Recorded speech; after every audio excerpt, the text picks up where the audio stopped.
Today on the bench is an extremely rare 286 motherboard. It's LIMCO brand, and I've not been able to find any information on it whatsoever. I have actually uploaded this to the retro web. The only other place I could find even an image of this board was on some dodgy Russian website, but there wasn't really anything useful on it or showing it working. This did not work when I got it. It had the usual Vata explosion, but this white solder mask seems extremely robust. There was actually no damage to any traces whatsoever, other than these two power traces here, but yeah, I'll paint over those anyway. The only chip damaged was this, 74 ALS 245. I've got a logic tester and I tested that and it had failed. So I've pulled one from another motherboard, put a socket there and replaced it. Everything else was fine.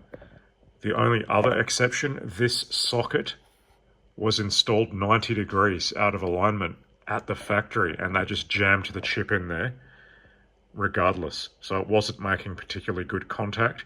Anyway, I made a mistake when I was servicing this board. I deoxited all of the sockets and the chips, and unknowing to me, that socket was installed incorrectly. Well, I installed the chip according to the socket, and of course that reverses the polarity and blew it up instantly. So that P82A203 is actually brand new old stock. I went on eBay and bought an entire complete new old stock chipset. This one, this one, this one, this one, and this one. And it has the very interesting ceramic 286 package. That's a CLC C68 socket. This is my only 286 of that type. And this does have only 640 kilobytes of memory. Who needs more than 640K? You'll never need more than 640K. Well, I've actually bought 1 megabyte, so I'm going to remove these chips and put 1 megabyte in its place. So that's 512K, and that's another 128K there. And you can see the chip numbers, 41 256s, and well, they're going to be equivalent to 41 64s, A's, ending in A. So I've got those, I've got 1 megabyte of that on the way. Extremely early award BIOS that basically has nothing in it. I'll show you that shortly. Kind of a cool board, just because it's white and it's fairly discreet and kind of dodgy. This company, there's absolutely no information on it whatsoever. It just seems to have flown by night and disappeared. Anyway, I'll show you what the BIOS looks like, or lack thereof. Just turning on this machine now, you can see the startup screen. And Control Alt Escape is what you need to do to get into BIOS, and I was too slow. And I do have an XT IDE, obviously. The BIOS is so obsolete and ancient on this thing. It doesn't even have manually configurable hard drive type, so placeholders for like type 40 and onwards, you can't configure anything either. So I'll go ahead and show you what the BIOS looks like, if I can get into it.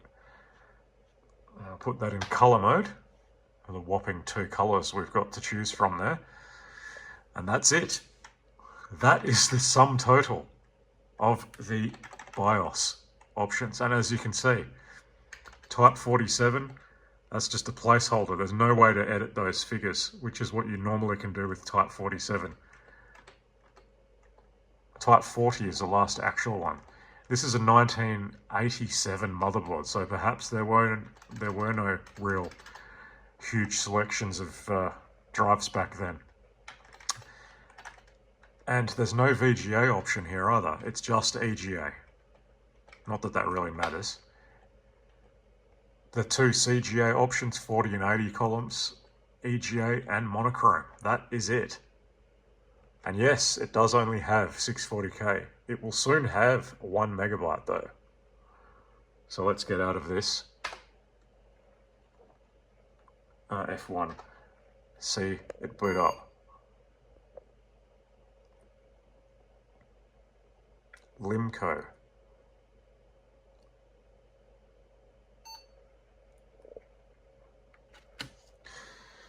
And yeah, I've got a couple of things in the auto exec which aren't really applicable for this machine, but yeah, it is what it is. Let's run some diagnostics. Why not? Let's run the landmark speed test. And it is actually a 10 megahertz 286, so that is correct. There's not really anything else to show you on here. It is working 100%. It's totally rock solid stable, which I'm very surprised at considering how many sockets are on this thing. But then again, I have deoxidated all of them, so maybe that's a good thing to be doing anyway on these ancient boards. So I guess that's it for this video. I don't really have anything else to show you. It's not going to run Dome with 1 megabyte of memory, and it's a 286 anyway. But I guess maybe I can show you Duke Nukem. Yeah, so a 10 megahertz 286 isn't really appropriate for Duke Nukem 2. You can play it, but it's pretty much slow motion. And it's only using the PC speaker. And that's on the actual fastest setting as well in the game setting. So it's not like the game is slowing itself down. This thing just lacks the horsepower to run it at the normal frame rate. So yeah, Duke 1, perfectly fine, but Duke 2, you're dreaming. Well, you could play it, but it's going to be boring and slow. Anyway, that's it for this video, I guess. I'm very happy with this board regardless. It didn't really need much work and it hasn't really been much of a challenge. And another one's been saved.